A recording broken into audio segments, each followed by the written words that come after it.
안녕하세요. 증시학도의 TV 시청자 여러분, 투자자 여러분, 도기말 여러분 반갑습니다. 박성진 이원투자자문 대표님을 모시고 도기 책방 딥 인사이드 시간이 오랜만에 돌아왔습니다. 우리 박성진 대표님 모시겠습니다.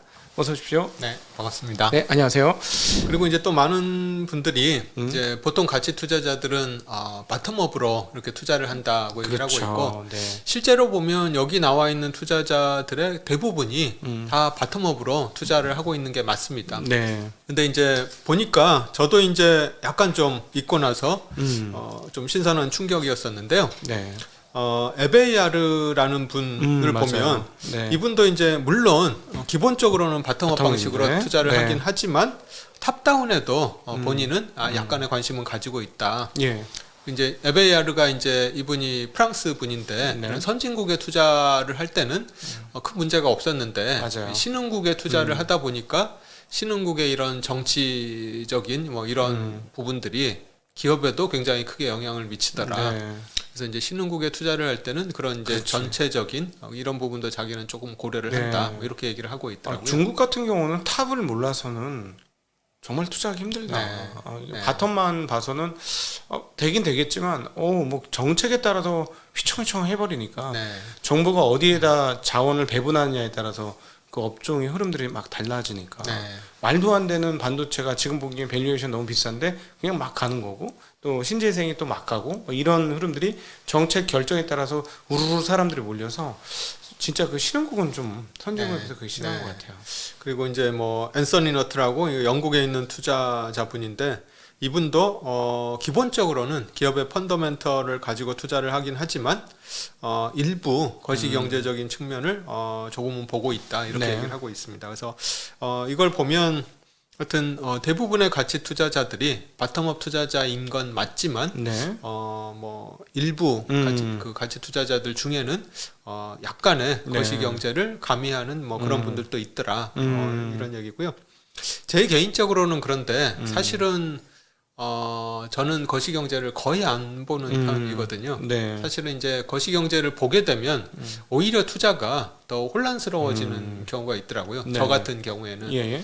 그래서 일단은 문제가 거시경제에 신경을 쓰더라도 그걸 맞출 수도 없을 뿐더러 네. 설사 맞춘다고 하더라도 그게 이제 내가 투자하고 있는 기업에 어떤 영향을 줄지도 또 사실은 퀘스천업을해서 저 같은 경우는 사실은 이제 거시는 거의 신경을 네. 안 쓰는 편이긴 한데요. 하여튼 보니까 일부 투자자들 같은 경우는 그렇게 다수는 아니지만 네. 하여튼 신경 쓰는 분들도 있더라. 아니 그래도 올해 2022년에는 금리는 좀 봤어야 되는데 이런 생각은 안 드시던가요? 저는 사실은 뭐 금리 환율 뭐 이런 거 전혀 신경을 안 쓰는 편입니다. 네. 왜냐하면 이제 물론 금리가 중요하다는 건 저도 충분히 인정을 네. 하겠지만 이 금리가 언제 얼마나 오를지는 알 수 없다는 거죠. 네. 예를 들면 미국이 지금 올 하반기에 금리를 얼마나 올릴지 이거는 사실 지금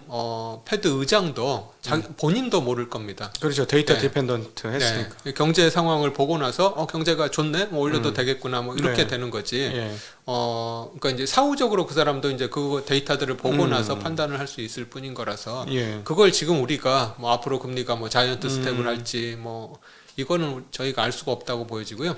그리고 이제 결국 투자에서 중요한 거는 미래가 중요한 건데 그래서 뭐 3개월 후, 6개월 후가 아니라 내년, 내후년이 중요할 건데 뭐 내년, 내후년에 그러면 또 금리가 어떻게 될 것인지 네. 그거는 뭐 패드 의장도 당장 뭐 3개월 후에 금리를 올릴지 내릴지 알 수가 없는 판국에 예. 1년 후, 2년 후에 금리가 어떻게 될지는 뭐 이 세상에 누가 그걸 알 수 있겠습니까? 예.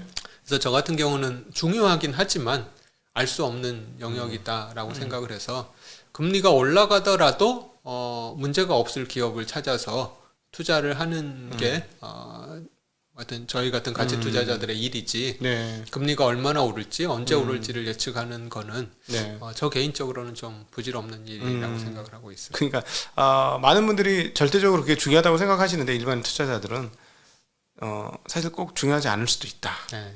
그거는 꼭 인식하셨으면 좋을 것 같습니다. 시장을 맞추면 나쁠 건 없죠. 그러나 시장을 맞춘다고 꼭 결과가 좋으냐? 그것도 아닌 것 같아요. 그죠? 만약에 시장을 잘 맞춰서 결과가 좋아진다면 이코노미스트들이 아마 투자에서 가장 좋은 네. 성적을 거둬야 되지 않을까 생각이 드는데, 사실 이코노미스트들 중에서 투자로 유명한 사람은 뭐 존 메이너드 케인즈나 뭐 이런 소수 외에는 별로 눈에 띄는 사람이 없으니까요. 네, 저도 그렇게 생각합니다. 그리고 이제 또 하나 이슈가 되는 게 그 보유 기간에 대해서도 이제 네. 많이 사람들이 아, 이거 진짜 한국 분들이 꼭 들어야 되는 내용인 것 네. 같아요. 그래서 이제 많은 분들이 가치 투자를 어떻게 오해를 하냐면 가치 투자 이꼴 장기 투자 이렇게 생각을 하시고요. 그리고 이제 그 장기 투자 중에서도 이제 버핏을 예를 들면서 버핏이 코카콜라를 사가지고 뭐 10년, 20년 계속 네. 들고 가는 이런 투자만이 가치 투자다 이렇게 이제 생각들을 하시는 것 같은데요. 네. 그래서 이제 우리나라에는 그렇게 코카콜라처럼 10년, 20년 계속 성장하는 이런 기업을 찾을 수가 없어서 또 이제 한국에 있는 기업들은 대부분 사이클 산업에 속하는 기업들이 많으니까 맞습니다. 한국에서는 가치 투자하기가 힘들다. 뭐 이렇게 얘기를 맞아요. 하시는데 그 얘기를 많이 하시죠 지금. 네. 근데 그거가 가치 투자가 아니다. 네. 이런 걸 얘기를 드리고 싶거든요. 네네. 가치 투자 이꼴 장기 투자는 아닌 게 이제 가치 투자자들이 이제 장기 투자를 많이 하긴 하지만 왜 장기 투자를 하는가 생각을 해보면 내가 생각한 가치를 시장에서 언제 알아봐 줄지를 알 수 없기 때문에 네. 나는 이 회사가 예를 들면 뭐 2조의 값어치가 있다고 생각을 하는데 지금 이제 시장에서 1조면 이제 저희는 싸다고 해서 투자를 하는 거잖아요. 예. 근데 시장에서 언제 이 회사의 값어치가 2조구나라는 걸 뭐 알아봐 줘야지 결국 내가 수익을 올릴 텐데 네. 그 시기를 알 수 없기 때문에 그 시장이 알아봐 줄 때까지 기다리겠다는 게 이제 결국 장기 투자인 거거든요. 네. 그래서 가치 투자자들이 장기 투자를 하는 이유는 일단 본인이 투자한 기업의 좋은 점을 시장이 알아봐 줄 때까지 기다리려고 하는 거지. 내가 투자를 하고 나서 당장 시장이 기업의 가치를 알아봐서 뭐 한두 달 만에 주가가 올라버리면 팔아도 되는 거죠. 네네. 그래서 이제 마음가짐은 그런 시장이 알아봐 줄 때까지 기다리겠다는 마음으로 투자를 하긴 하지만 장기 투자 자체가 네. 그 목적은 아닌 네. 거죠. 예. 네. 그래서 이제 저 자신은 이 가치 투자 이꼴 장기 투자가 아니라고 생각을 하고 있고요. 네.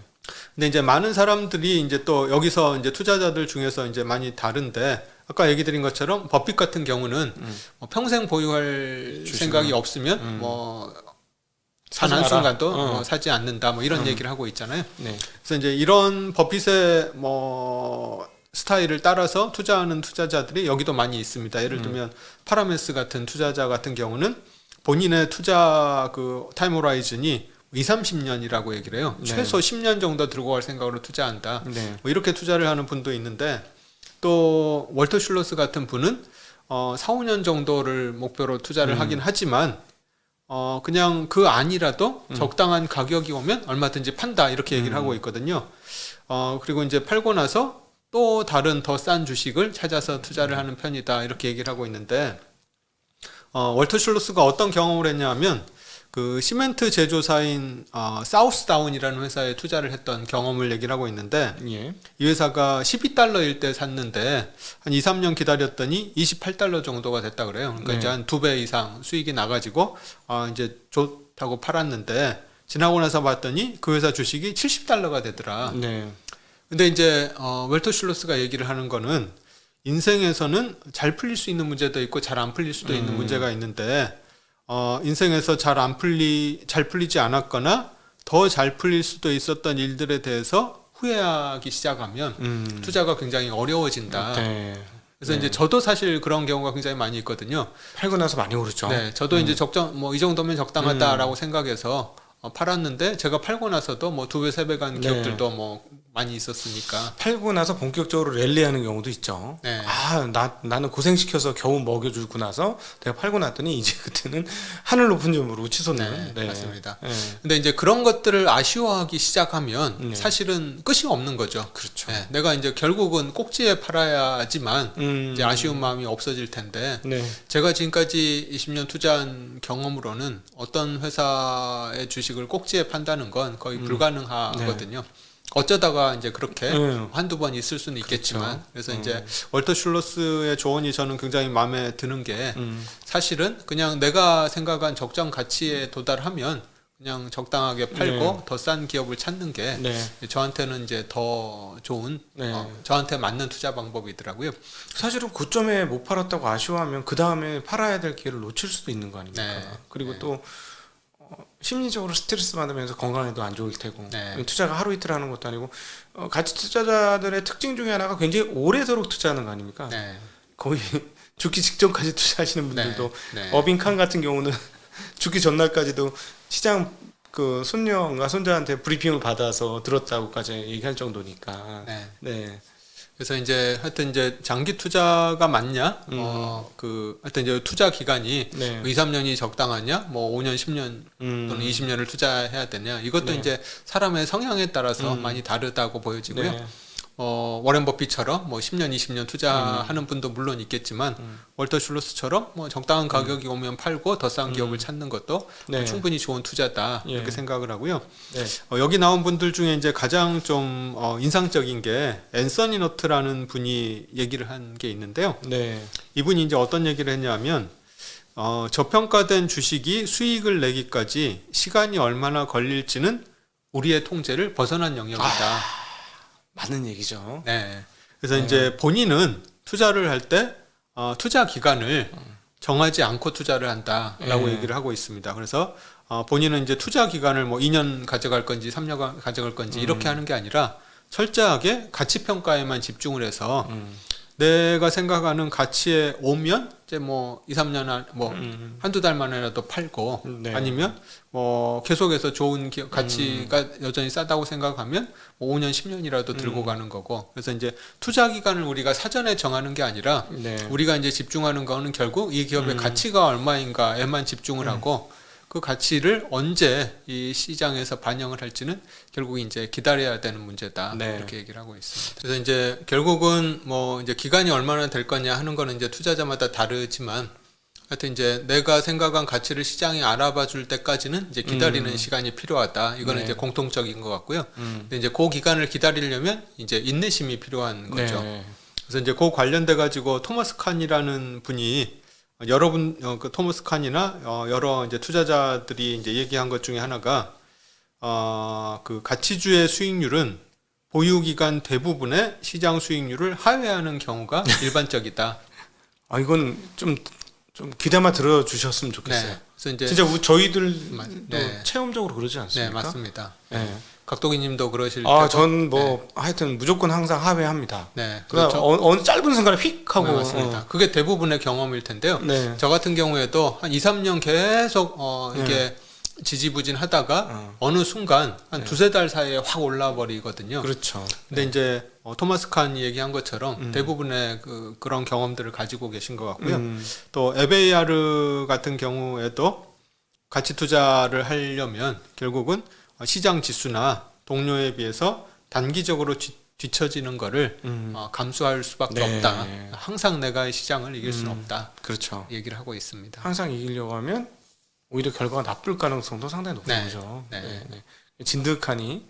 근데 결국 저도 요즘 많이 느끼는 게 개인 투자자들 중에서 좋은 결과를 얻은 것은 시계열이 굉장히 긴 분들이 상당히 많이 포착되는 공통점이 개인 투자자들 중에서 투자에 성공한 사람들은 시계열이 매우 길다.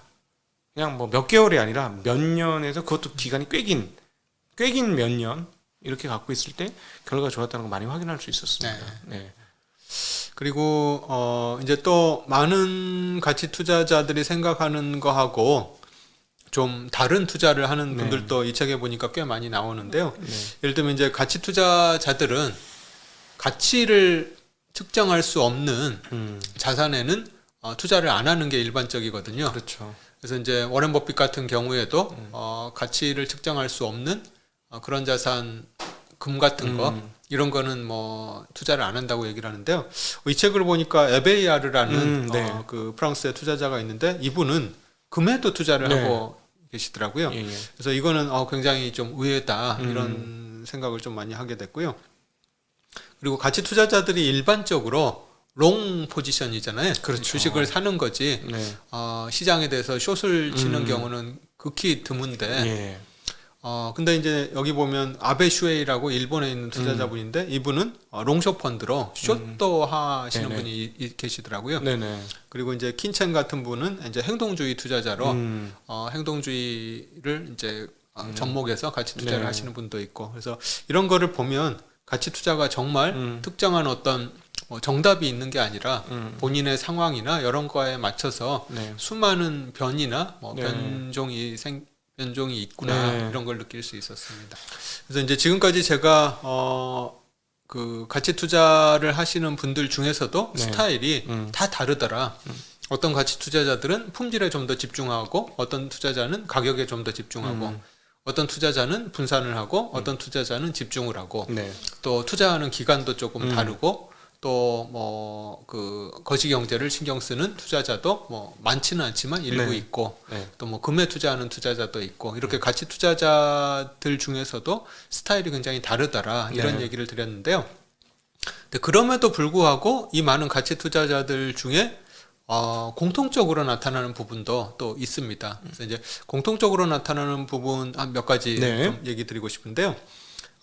그 중에 이제 가장 중요한 게 최고 수익을 추구하기보다는 리스크 매니지먼트를 네. 더 중요하게 생각하더라. 이게 네. 이제 대부분의 가치 투자자들이 공통적으로 보이는 모습인데요. 맞아요.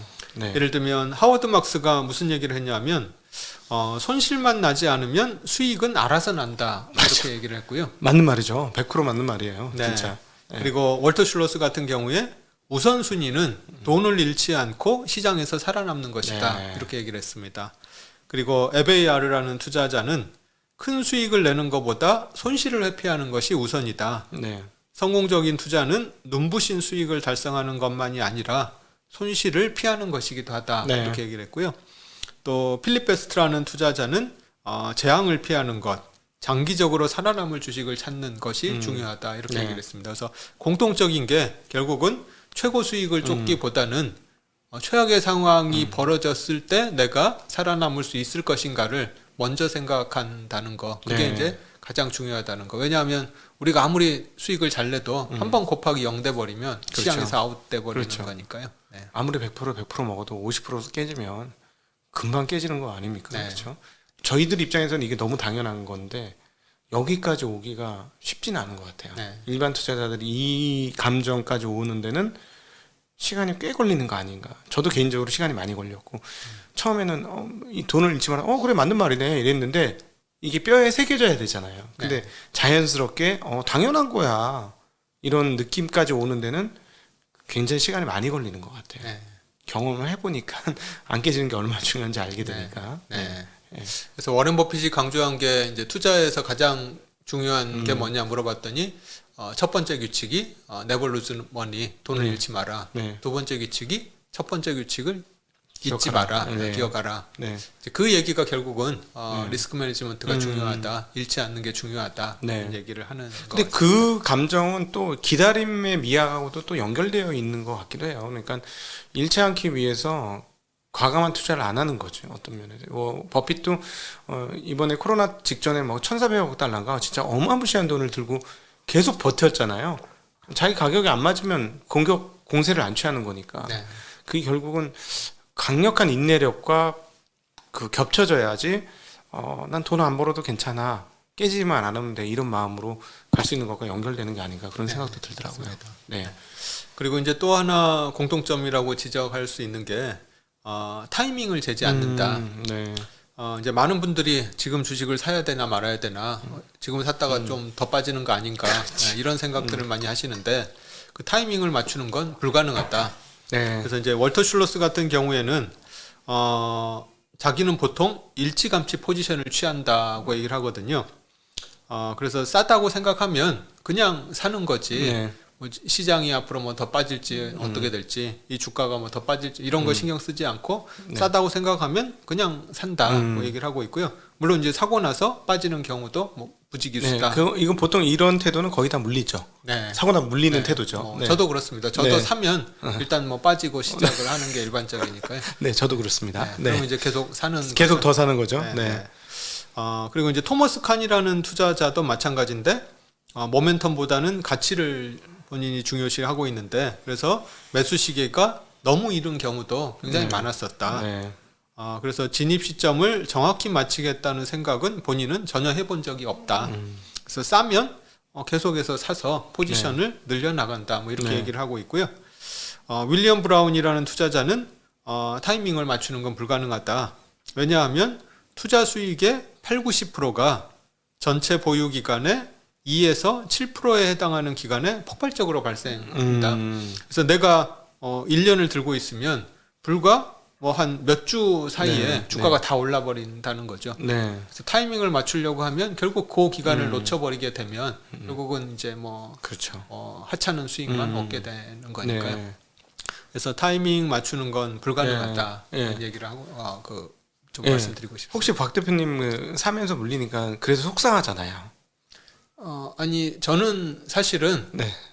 근데 이제 내가 사고 나서 한 번도 손해를 보지 않겠다는 얘기는 네. 완전히 정말 진 바닥에서 저 네. 바닥에서 사지 않는 이상은 그쵸. 그럴 수가 없거든요. 불가능하죠. 그건 불가능하죠. 네네. 예.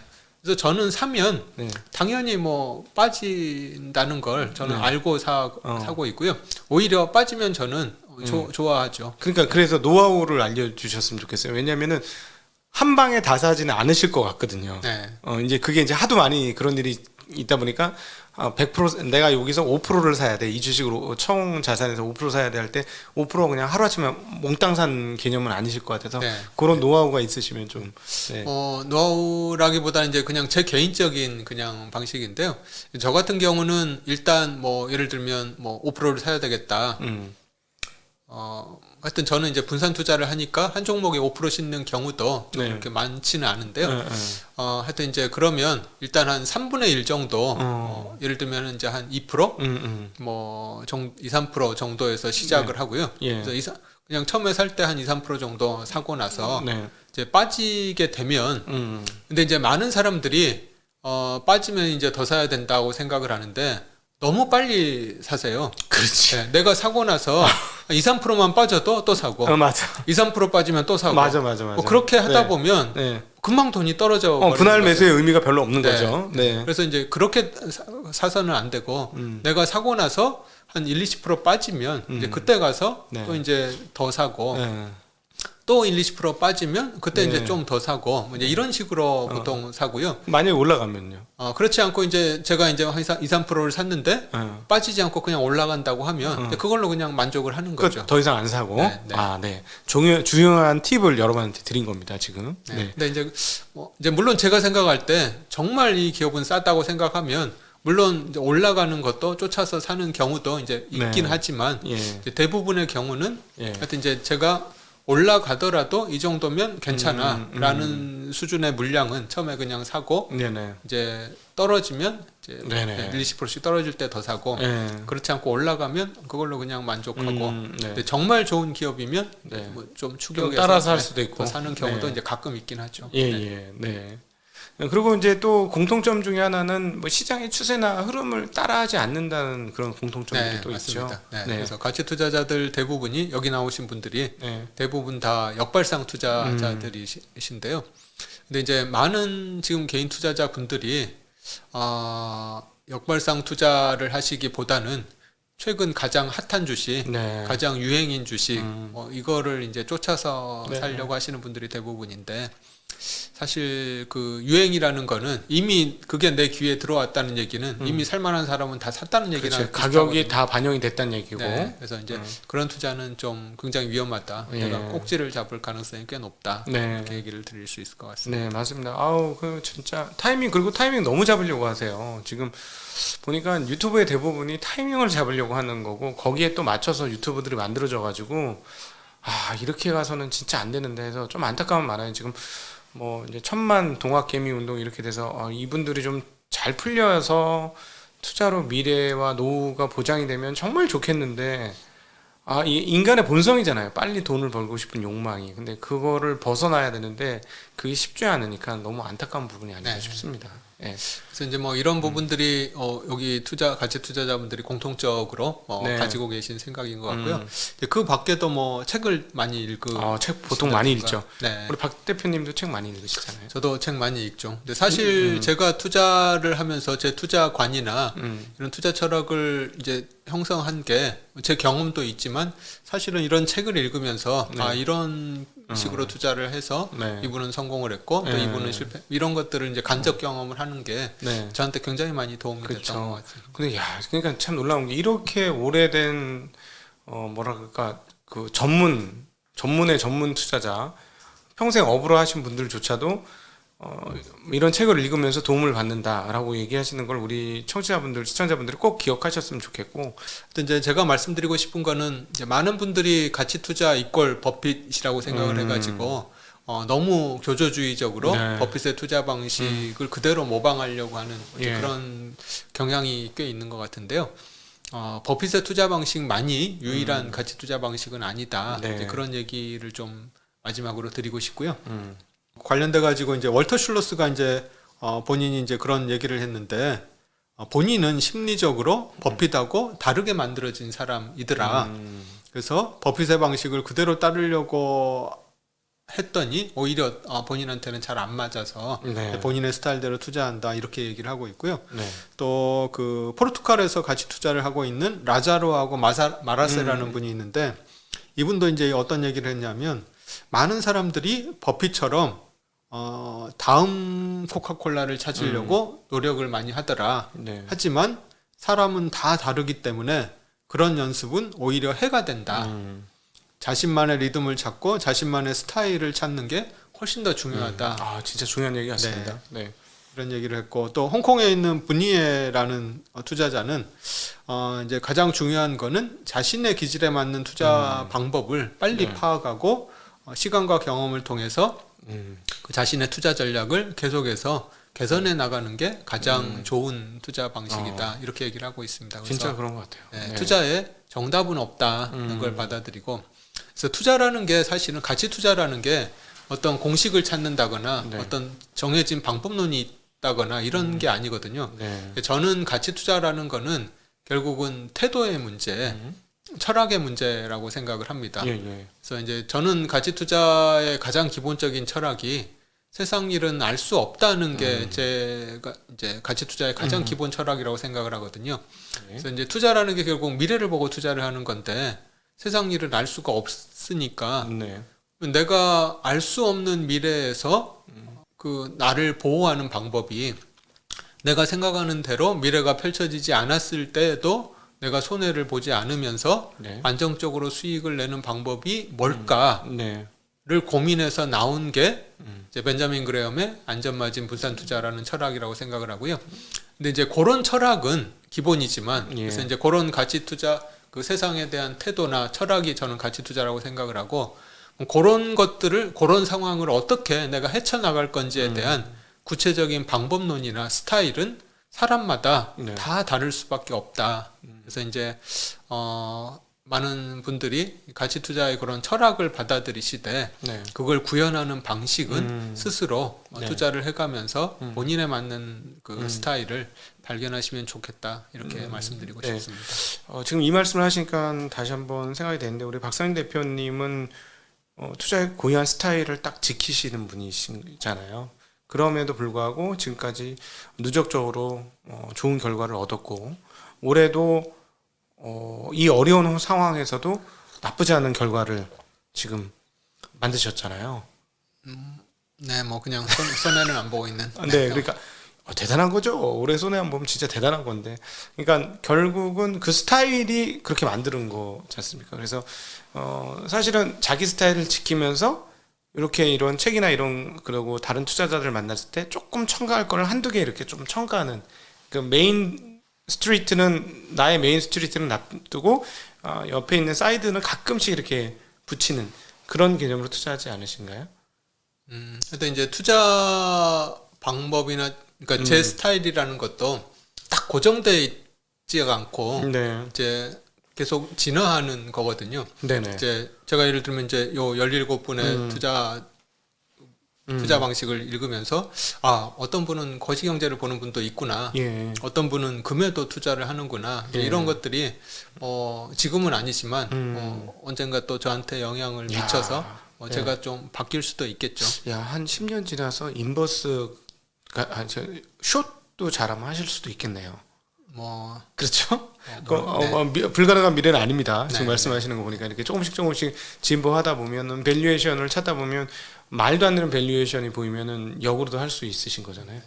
그리고 하여튼 이제 운용 자산이 커지다 보면 네. 자연스럽게 지금은 제가 이제 가격에 방점을 찍고 있지만 운용 자산이 커지다 보면 이게 네. 쉽게 사거나 쉽게 팔기가 점점 힘들어질 수밖에 없을 거거든요. 그렇죠. 그래서 이제 저 자신이 네. 결국은 가치에서 품질 쪽으로 네. 한 발 한 발 조금씩 바뀌어 나갈 수밖에 없지 않을까. 네. 지금은 그렇게 생각하고 있습니다. 네.